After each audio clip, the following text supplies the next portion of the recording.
Hi, everybody. Matt Lawton here. This is the Astrological Winds channel. I'm going to take a look at the astrological weather report for the week of August 4th through 10th. And Mars is going to be the star of this week. It's going to be changing signs, going into Libra, a sign it's actually not very comfortable in. And then, of course, it's going to hit the four outer planets. Now, the good news on that is part of that is going to be a grand trine in air with Uranus and Pluto, but it's also going to be opposite the Neptune and Pluto and Saturn conjunction, which I actually didn't put that on the board there, but that's one of the big things going on this week. And then we also have a full moon this week in Aquarius on Saturday. So those are the main two things I'm going to talk about is Mars journey this week and that full moon in Aquarius. So first, just a little business. Bear with me here. The Astrological Women's channel is a free video blog that's on YouTube every week. And if you like what you see and you have a YouTube account, I'd really like it if you become a follower. Don't forget to turn on your notifications so that you know when the blog is posted. Also, the blog was a podcast long before it was a video. So it's still available on podcast is the point. Just look up Astrological Wings channel on your iPhone or whatever your little podcast app is on your phone or on your computer, and you'll find it posted at a few different sites, at least I would think. And then also, if you have an Instagram account and the Astrological Winds channel also has one, if you become a follower there, you'll also see the link to the YouTube come up every week in your newsreel. So that's another way. And then the best way to find it besides the YouTube is on my website, www.astrologicalwinds.com. And there's a little tab on top. It says blogs. If you hit that, not only will this week's blog be there, but there'll be blogs for the past few months each week there, monthly reports for the last few months, the annual report. So you can go back and refer to any of that stuff whenever you need to. And that also shows all my it shows my professional services listed on the website too. I have been a professional astrologer for over 20 years, and yes, I do charts. So if you needed your chart work done, or if you know someone else that does, I do relationship, all kinds of different charts. Actually, check the website out. Also, if you have a group that's looking for some kind of astrological event, there's things that I can do like that, classes, things like that. So check that stuff out. So the thing I ask with the blog, I've been doing it for years and years as a YouTube channel, years and years before that as podcasts, is that I ask you to pass the link along for this free service that I'm giving you. So please don't forget to do that. So let's look at this week. Right away, the big change of the week comes on Wednesday when Mars goes into Libra. And when Mars is in Libra, it's in what we call traditionally the sign of its detriment, which, just like the word says, it's not a place where Mars likes to be. It's kind of detrimental to its normal behavior. Mars's normal behavior is to just go and act out on things, to just go, and here, when Mars is in Libra, Libra being the sign of the other, of relationships, the thing that really bugs Mars out when it's in Libra is it usually has to check in with other people before it can act. So normally Mars is like, it's one of the most individualistic two planets besides the sun. It's very egotistical, it's very self-driven, very self-motivated. So it really checking in with others before we're doing something is not something that Mars is apt to like to do. It really wants to, be able to know that it's ready to take action when it's ready to take action and not have to worry about what others' concerns or ideas or opinions may be on that. So that's why it really can struggle in Libra. It can really slow down the actions that we take. Now, when you think about the archetype, though, of Mars and Libra, right? It's the peaceful warrior, actually. Mars is the the archetype of Mars is the warrior, and the ancient astrologers really didn't think Mars brought in very much good. He was a troublemaker. He was the individual, egotistical, strong male that could just strong arm his way into doing whatever he wanted to do, and be hard to dethrone him from that at that point. So it was really someone, one of the archetypes that wasn't, and that's why it's considered the lesser malefic in astrology, because it is troublesome. And really, the ancient astrologers really thought the best thing for Mars to be doing was agriculture work. Actually, that would be the thing that strong masculine energy could be put into when it wasn't at war. But when we think about Mars and Libra, why I say the peace warrior, that's what people believe they're fighting for when Mars is in Libra. Their idea of what peace, balance, harmony, and justice is about. So the only problem with that is that, we're all humans and we have different ideas about what that can be. So, not only does that play into the part of like, okay, now we've got to think about what other people are going to think about what we're doing and slow down our decision making process right there, which is why Mars doesn't like Libra. But, the thing about that too is it's trying to just seek some point of balance with people. It's trying to put everything out there and be like, okay, can we come to some kind of agreement? Can we even agree to disagree without going to war over it? But what's really interesting about Mars and Libra, however, despite having those ideals behind what we're doing and being motivated by it, despite having that desire for peace, when Mars and Libra is backed into a corner and is feeling like it's not going to be able to get that it's being treated unfairly and there seems to be no hope, then the Mars in Libra archetype and whoever that fits becomes very, very intense as an enemy. When Libra goes to war, it is very intense because it really believes that it's fighting for its version of justice. And belief, when it's that pure, is such a strong motivating factor that it can be almost unconquerable, actually. So, actually, and as a great example of this in our physical world, many of the world's greatest generals throughout history of our history that we know of anyway, the last 2,000 years or so, had strong Libra in their charts. Suns rising, just strong Libra energy.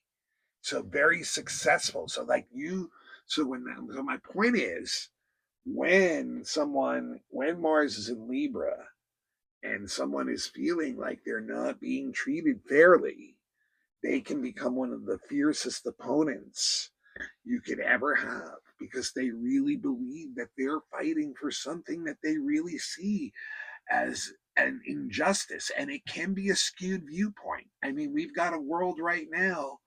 Libra, unfortunately, is a dualistic sign. So there's the other, there's the not us, there's the them. We create enemies with Libra too, and that's what Mars and Libra can end up being too, is creating open enemies, open conflict, open warfare, because of different viewpoints of what justice is, of what equality is, of what fairness is. And they can be skewed, those viewpoints, but we really believe in them and we really will fight for them.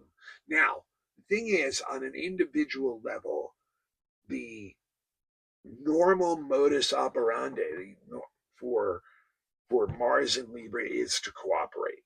Okay, it does want to cooperate and it is willing to compromise. So it can be beautiful. We can find ways to work together. We're willing to change and give up some of the things that we are want in order to get cooperation. So it can be very good for teamwork. Now, that being said, like I said in the beginning, Mars and Libra can also, it wants to weigh everything, you know. It's like before it decides what it's going to do, it wants to be sure that it's, feels like it's fair. So it's going to take its time in deciding what to do. And that can seem like that can be indecisive, energy again. It can feel like, okay, we're slowing down, which once again feeds right into why Mars is in detriment in Libra. It's slowing things down, So, like, yeah, so if it feels like, it's not getting its fair share, and that other people are taking advantage of it, that cooperative energy can turn on its head, just like the peaceful energy can turn on its head and become very competitive. And like I said, be willing to create open enemies that are like, okay, that's who I'm focusing this energy on. I'm going to fight you out over this because this is what I really believe in. Okay. So then Mars, that sets us up for the weekend with Mars going to hit all four of those outer planets, and I am gonna loosely draw in this other opposition right now for you guys. So Mars, starting on Friday, will be trine Uranus, and then Sunday it's trine Uranus.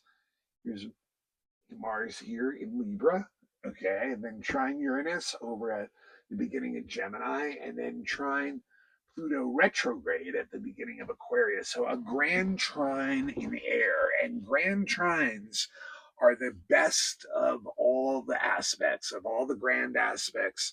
A grand trine is the best because it's three triangles you see going on here, right? One, two, three, and so it's the flow. Number three is flow and harmony. And so there's a lot of flow and harmony that's going on. So all next weekend, it's going to be very interesting. There'll be a lot of energy we can tap into, but yet at the same time, going on is the opposition to Saturn and Neptune, which is really driving this energy of like, oh, I'm really upset. My ideals are not taking place in the world. But let's think about this. The trine with Uranus kicks in on Friday.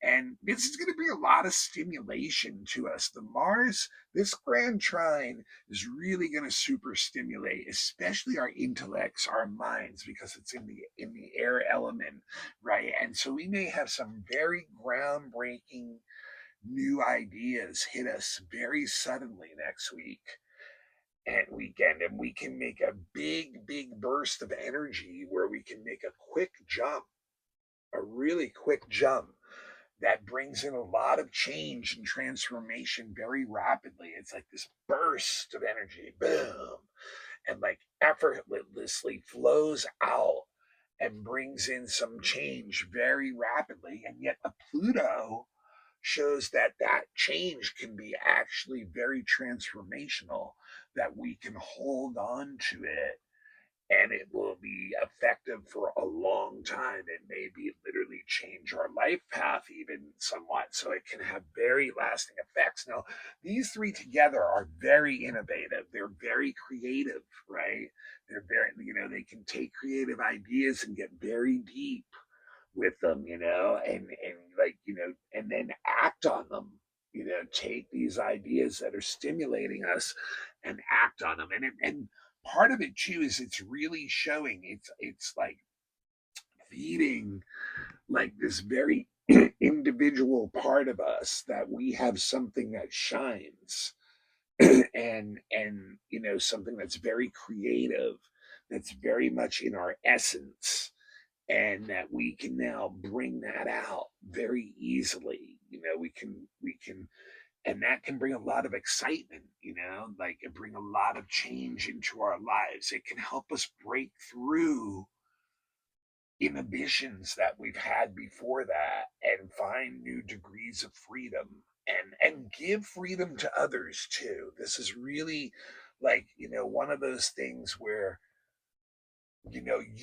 it's like that old R&B song, express yourself, and you're willing to allow others to express themselves too. And anyone who does have any kind of like judgment of you just don't let it, take you off course whatsoever. You're just not faltering. You're moving ahead.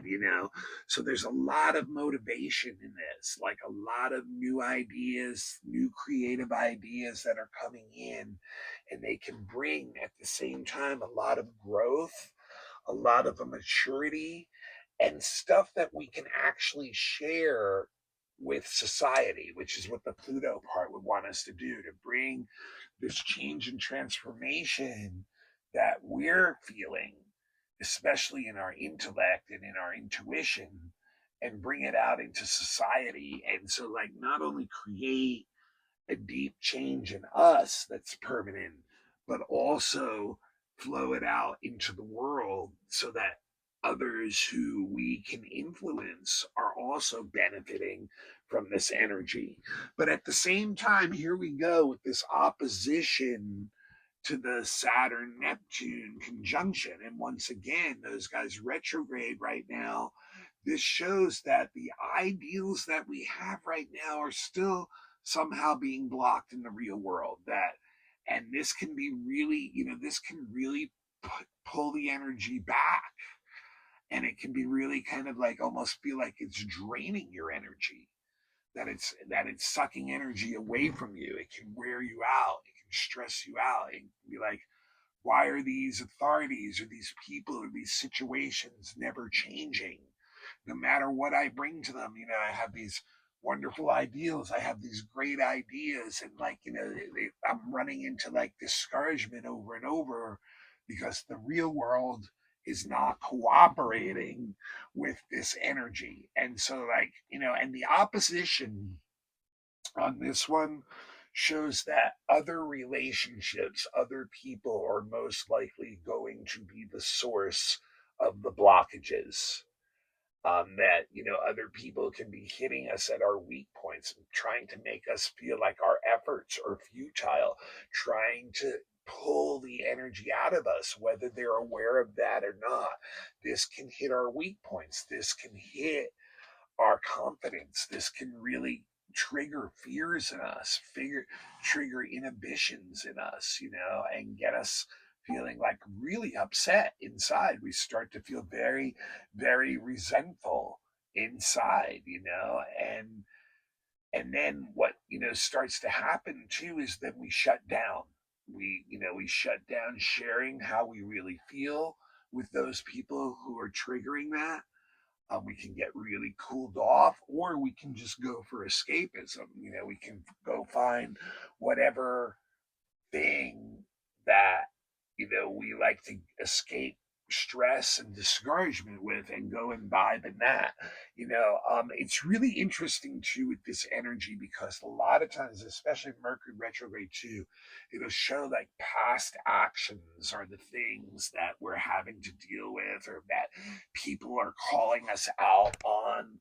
And like, maybe one of the things to be aware of too in this energy is people may be not being completely truthful to you, that they may be like either purposely deceiving you or just trying to shut you down in some way by just literally lying to you about things, so that hopefully you fall into one of your weak points and you just shut down and you give up. So that, like I said, this can bring a lot of resentful energy, and it can slowly build into a slow fueling anger over and over, because those doubts are being hit, those fears are being hit. You can feel very cut off from other people with this energy. So to me, the best thing to do to use this energy all together is to take this stuff with the Mars and Saturn and Pluto, and really focus and concentrate on anything that you do have still power over yourself, right? And just start working on the details of that, because that will kick in the grand trines energy, and then you'll start getting intuitive ideas, and you'll start getting into a creative flow. And I think you could really work with those energies together well to count. They're almost like counterbalances, because there's a lot of excitement and a lot of creative energy on the one side, but there's a lot of blockage on the other side in the real world to what that is. So, like, if you can just kind of discipline yourself, use some of that Saturn energy, and really focus in and be like, I'm just going to work on the details of what I can do right now. And, during Mercury retrograde, it's a good time to just work on those inner things, like I mentioned when I talked about Mercury retrograde a week or two ago. So, just, and even if things are feeling stress, you're just not accepting that this is some end point, but it's just some apex point of where the trouble is.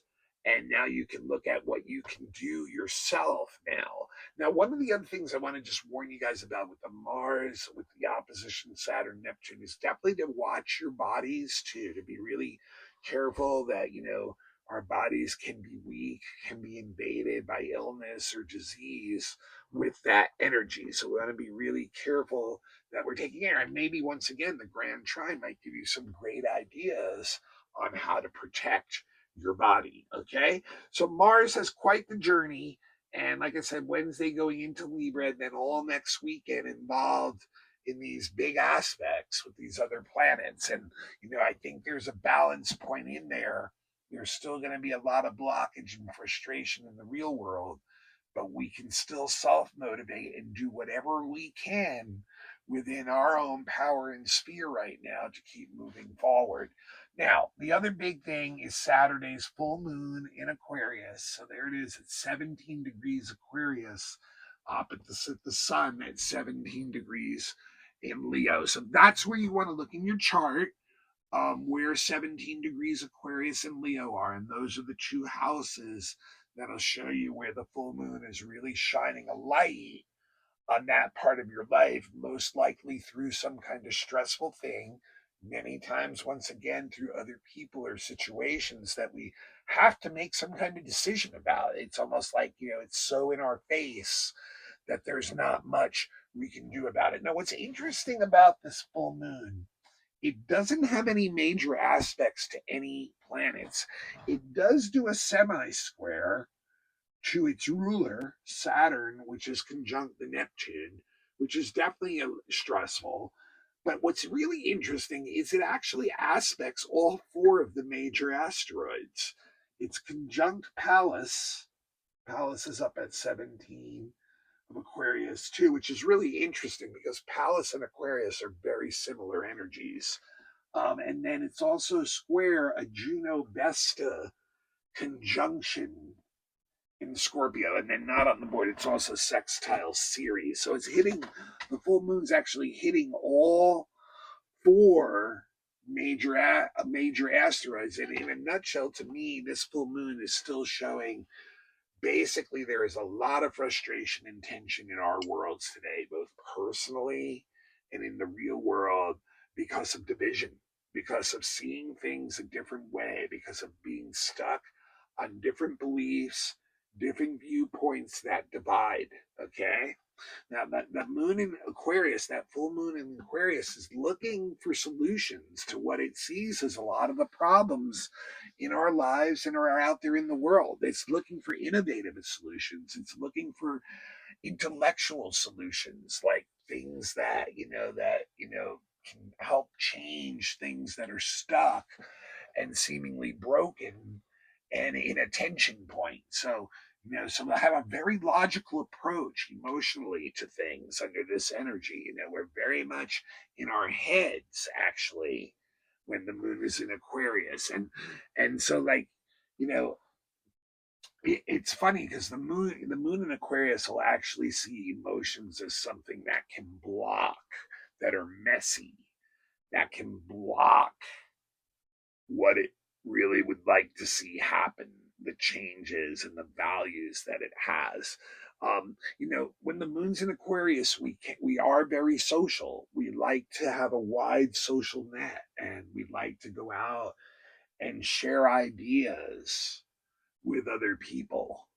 And a lot of that has to do, especially with Aquarius, in looking for other people, especially subgroups or subcultures that we can connect to, that have those same ideals as us and are just this fixed, stubborn on them. And will not once again allow emotional content to block what we want to do. So we really use our minds and our words with Moon and Aquarius to try to convince others that our viewpoint is right. And the problem with that is it is, once again, a dualistic sign. Instead of two wavy lines, there's two ways of looking at things, always, at least, right? So it can create, once again, an us versus them type of attitude, the subculture versus the culture, or whatever it is. Now, once again, Aquarius is very intellectual, logical, and therefore will use science and technology to further those aims, to aid that. But we are looking for connection on an intellectual level with others who agree with us. That's what makes us feel secure in this energy. Okay. Now, and like I said, that's why we will avoid like deeper emotional relationships too. Like we're really looking for those wider contacts. Now, opposite the sun in Leo, the sun in Leo is all about me, right? It's one of those ego signs and ego planets. So it's all about like, look at me. I need some attention. I have a unique gift. Yes, it's great to have this group, but if we're all like doing the same thing, what kind of new creativity is being brought in there? Who's ever bringing in a new spark into that stuff? So that's where the goal, the job of the individuals and their uniqueness and differences. And that's what Leo recognizes. Leo's like, hey, I have a unique gift. Look at me. I need to show you this. I need to have respect for this. I need to be seen. And Aquarius moon is like, well, that's all fine and good, but if it's all about you, I'm not really that interested. The Aquarius moon can see that Leo energy is like beating on the chest, arrogant, obnoxious, selfish kind of energy. And it's like going to basically ask that Leo sun, so what good is that gift that you have if it's only for yourself? What good is that gift if it's not helping lift up the others around you? The Leo king is supposed to be the leader who's helping the people around him too. So, Aquarius moon wants to remind us of that. Don't get so stuck in the me part and forget, that energy should be benefiting anyone that you can influence in a good way. And so, like, that's where there's a lot of the tension coming in. Now, like I said, the conjunction to Pallas is very, very interesting because Pallas is the female archetype of the daughter, and it is a relationship that is completely a non-sexual and therefore not a deeply emotional relationship. The connection is more about the mind and sharing ideas and intellect, again, the same thing that Aquarius likes. So here we have the moon in Aquarius conjunct an asteroid that is very much just like it. It wants to fight for what it believes in. And here you can see here how this could actually feed back into the Mars opposite the Neptune Saturn too, because there's your fight, right? You're fighting against old ways or old viewpoints of seeing things. And and once again, it's creating sides.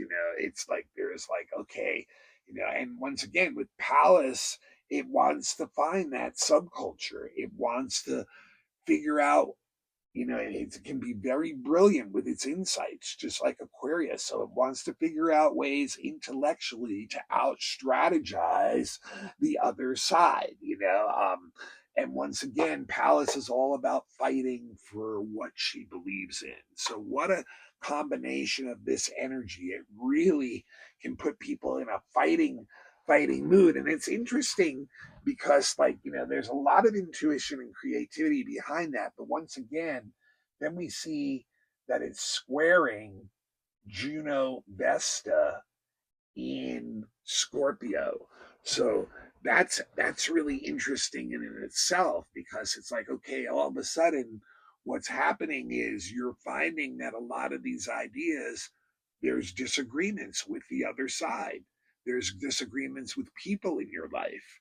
There's disagreements with groups in your life that that you're not feeling like you're congruent with what they're with where they're at, and so, like, so this is energy where where discord can come up because of these conflicting viewpoints between partners, within families, in business, things like that.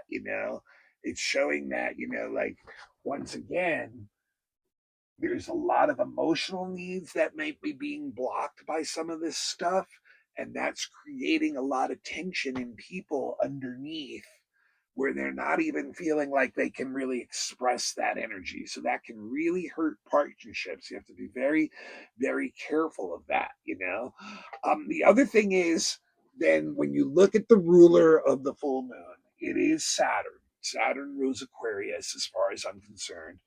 Um, I'm still into the more traditional rulerships, and so Saturn, so it's in a semi square there, and that's showing, right, again, the whole crux of this new moon is the frustration behind not seeing your ideals connecting in the real world, societally, and with whoever you're having conflict with in your life.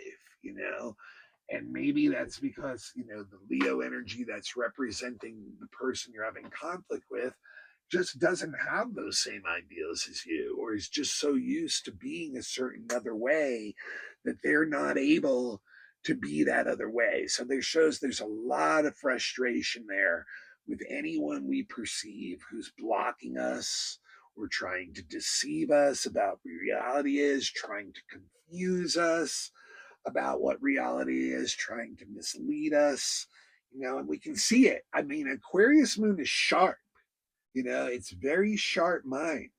So it can see the people and the situations that are blocking what we want. It can see how those things are stressing relationships with partners and individuals and groups. It's very clear, and so I think this full moon, really the challenge right now is to take your personal gift and not only go for it all the way and not allow anyone to deter you or steer you off course into being what that is, because Leo does have a special gift and it should be acknowledged by others. But yes, it should be bringing the benefit to everybody. And even the Pluto in the Grand Trine is saying that too. So the challenge is to take that personal gift, bring it out into the world so that it not only benefits you, but it's benefiting as many other people that you have influence around you too. That's the best way to balance this energy. You know, like I said, that Leo sun needs that acknowledgement, or it's not going to bring out the best gifts that it has. It's going to run and hide, and not be willing to share that with the world, because it's not getting the recognition that it does deserve for it. But it has to be helpful to others. It can't be just about us. And once the Aquarius moon sees that it's genuinely and authentically interested in bringing those gifts to the greater subgroup, subculture, society at large, culture at large, that's where you can find the balance point with this. And that's where I think we can work with it still too. I still don't think reality is going to, like, agree with us too much yet. Like, you can see, like, people and entities that are in power now, they're not willing really to share it right now. So, like, we have to do this ourselves. We have to work on it ourselves in our life in our own self and in the energy and areas that we influence in our life. All right, folks. Well, that's what I got for this week. Now, next week, I know Mercury is going to go direct, and I know we're going to have a beautiful, in fact, guys, if you get up early like I do, before the sun is up, check the eastern horizon. The really bright one is Venus, and the one above it, and going to get closer and closer and closer all week, is Jupiter. So the two brightest bodies in the sky right before dawn are going to be right next to each other for the next week or two. And so Venus is going to be conjunct Jupiter next week, is my point too. So those are going to be the two of the big things I'm talking about. It'll mainly be those two things: Mercury going direct and Venus um, and Jupiter conjuncting one another. It's also the week that the Saturn Uranus sextile is exact, but that is a long term effect. And then Mercury will turn around and start going forward again. So start going back into the later degrees of Leo. And once September rolls around, we'll finally get out of Leo and into Virgo. Okay, this is Matt Lott. This is the Astrological Winds channel. Now, a little infomercial. First off, I really need you to pass the link along right now, even if you've done it before. If you'd like to give a currency donation, no amount is too small. The blog actually does cost me money to put it out there for you guys. Venmo at Matthew, two T's, hyphen, Lawton, Lauten, Cash App, $ Matthew Lawton, all one word, two T's, capital Lauten. No amount is too small. Even $5 helps out, guys. Also, remember, I am a professional astrologer. I have been doing charts for over 20 years. I would love to do your chart. I'd love to do your predictive work every year. If you need monthly work done or weekly work done or daily work done, I do that for professionals who work on stuff like that. Relationship charts, children's charts, elections for the best time, all kinds of different services I have. And I also have them for groups. I can do lectures, workshops, mini readings, classes. Also, if you are a student, I'm still looking for a couple more beginner students. I have beginner classes on podcasts. I do offer tutoring too. So all that stuff, check the website out, www.astrologicalwinds.com. You can email me directly to it, mattHue823@gmail.com. All my prices are there. If you need to pay me off in payments, we can set up a schedule for that. So it doesn't hurt to ask me anything, really. What does hurt is when you're ignorant, actually. Yeah, any question you have, don't hesitate to ask me about that. I would love to do some work for you or somebody else. I have, like I said, over 20 years experience, 7 years of learning astrology and how to actually work with clients. So would love to do that for you. All right, folks, I will see you all next week. Please pass the link along, and we will have Mercury finally coming out of that retrograde. All right, see you then.